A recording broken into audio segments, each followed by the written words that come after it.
పేదలకు ఉచితంగా కార్పొరేట్ వైద్యం అందించే పథకాన్ని సరికొత్తగా అమలు చేసేందుకు కూటమి ప్రభుత్వం కసరత్తు చేస్తోంది. హైబ్రిడ్ పద్ధతిలో వైద్య సేవలు అందించాలని భావిస్తోంది. అయితే దీనిపై అభ్యంతరం వ్యక్తం చేస్తోంది వైసీపీ. ఇంతకీ ఈ హైబ్రిడ్ విధానం ఏంటి? ఇప్పటి వరకు ఉన్న విధానానికి కొత్తగా రాబోయే విధానానికి ఉన్న తేడా ఏంటి? అసలు వైసీపీ అభ్యంతరం దేనికి? ప్రస్తుతం ఏపీలో అధికారంలో ఉన్న కూటమి ప్రభుత్వం ఏప్రిల్ 1 నుంచి సరికొత్త విధానంతో ఉచిత వైద్యం అందించే ప్రయత్నం చేస్తోంది. హైబ్రిడ్ విధానంలో ఆరోగ్య సేవలు అందించాలని ప్రభుత్వం భావిస్తోంది. ప్రస్తుతం అమల్లో ఉన్న విధానం ప్రకారం వైద్య చికిత్సలు అందించిన ఆసుపత్రులకు రోగుల తరపున ప్రభుత్వం నేరుగా ఆసుపత్రులకు చెల్లింపులు చేస్తుంది.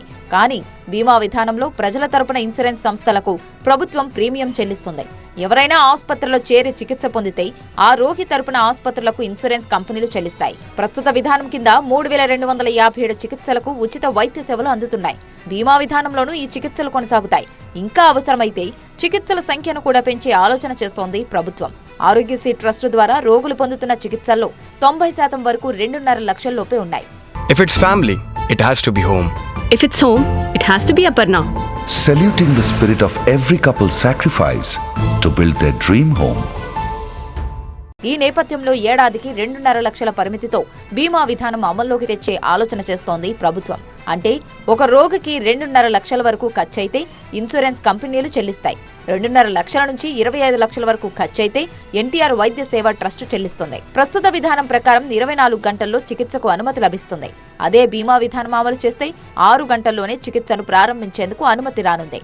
కేంద్ర ప్రభుత్వం తలపెట్టిన ఆయుష్మాన్ భారత్, ఏపీలోని ఎన్టీఆర్ వైద్య సేవలు కొత్త విధానంలో అనుసంధానం కాబోతున్నాయి. ప్రస్తుత విధానం ప్రకారం ఆసుపత్రులకు బిల్లుల చెల్లింపుల్లో ఆలస్యమై బకాయిలు పెడితే సేవలు నిలిపివేసిన సందర్భాలు ఉన్నాయి.